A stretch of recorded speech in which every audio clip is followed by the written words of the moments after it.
Self-advocacy is about choice, control, and independence. Self-advocacy is about getting your voice heard.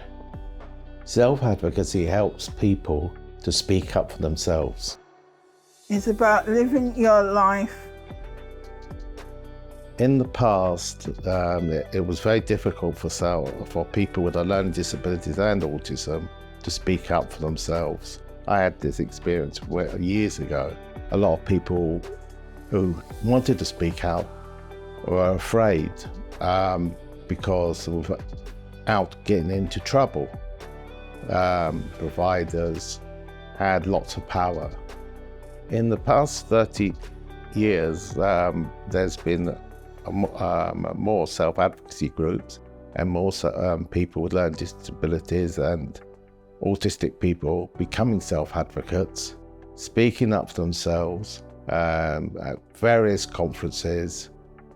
And I've seen people with learning disabilities and autistic people becoming more empowered and speaking up for themselves and being more assertive without being aggressive and building their self-esteem. There are some self-advocates who are family members who are doing projects on starting a family and representing parents with a learning disability and autism. Self-advocacy helped me because my marriage broke down and my kids went into care and we went to court. And also with me going to my self-advocacy group, they really helped me because now they're supporting me with my children. And also two of my children come to speak up. And one of my oldest son, he's employed at Speakup like myself. My relationship with my two children, it means a word to me because one of my oldest son, he lives with me. And like I said, we go on holidays, we go on day outing, we go for walks in park. My relationship with my two children, it won't be the same without advocacy.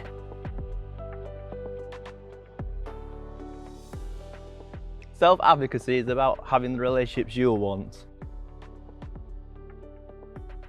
Identifying as a gay man, I felt very cut off from mainstream society kind of thing.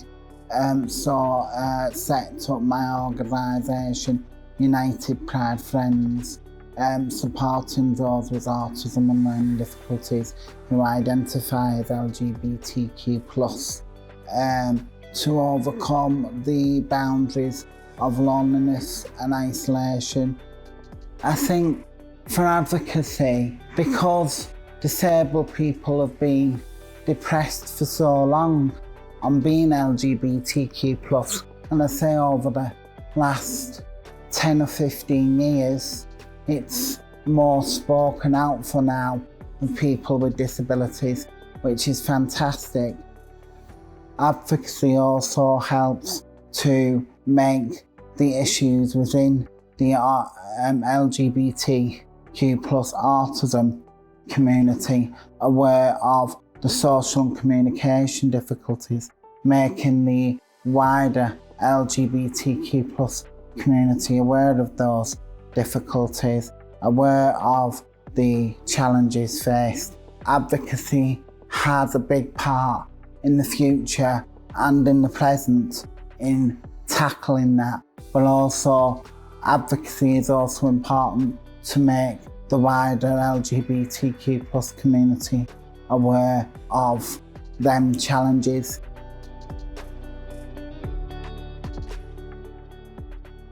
Self-advocacy is about changing people's lives.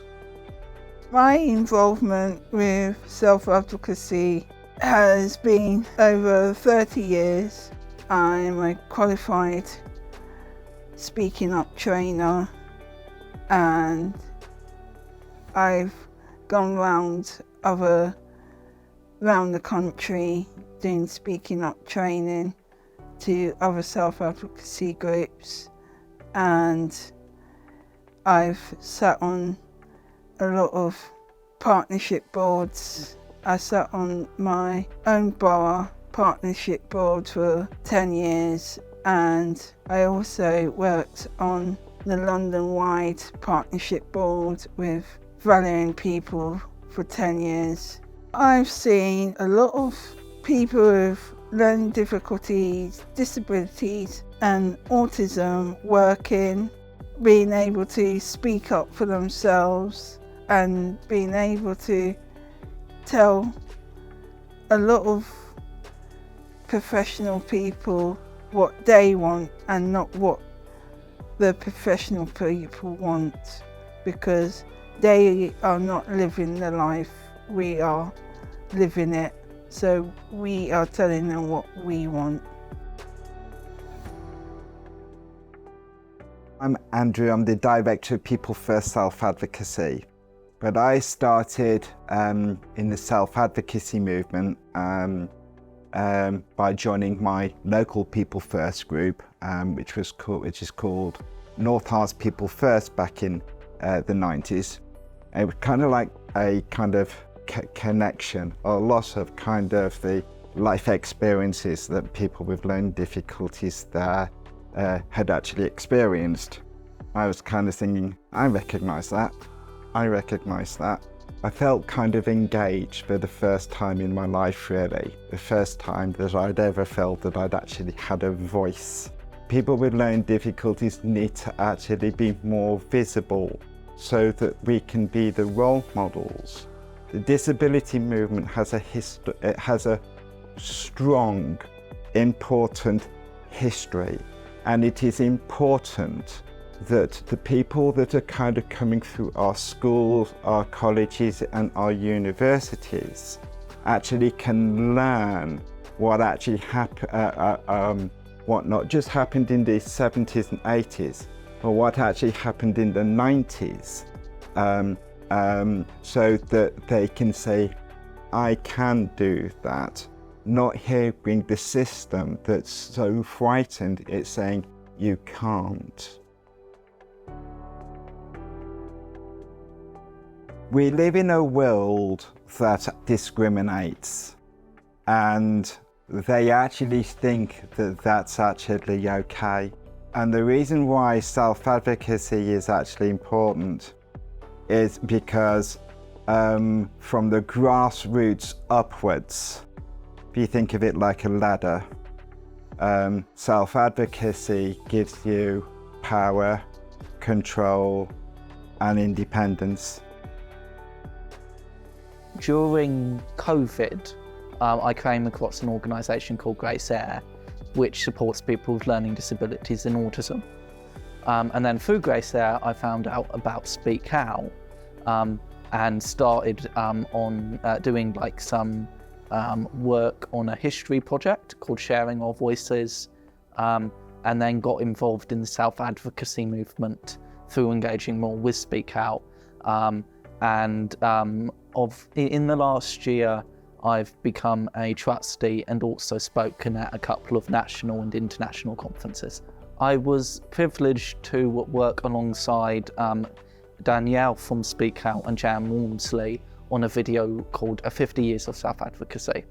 And what struck me when doing that video is how relatively recent self-advocacy has been in the UK. And when it first came to the UK, it seemed to be sort of like islands of advocacy. So we would have People First London and People First in different cities.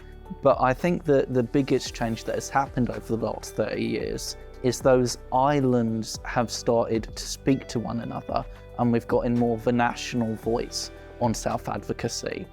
There's been a lot of opportunity to connect with people and to find out about the history of the community, where people had gone through similar challenges to what I faced. It built that sense of belonging, and that I'm not just an alien in an alien environment, that I'm actually part of a community, and I have people to talk to, and I have people to share life with. So through self-advocacy, I've done a lot of public speaking. I went to Iceland for an international conference, did some public speaking there. and then I've done some public speaking in Milton Keynes and London. The opportunity to speak up relates to all of us, every single individual, having a voice. And through sharing one story, one can connect with other people, and also one can inspire like reflections and conversations and learn of other people's life stories, and then see if there are any overarching challenges or overarching celebrations, and then have those conversations and have campaigns or actions around these overarching challenges or celebration through sharing one story.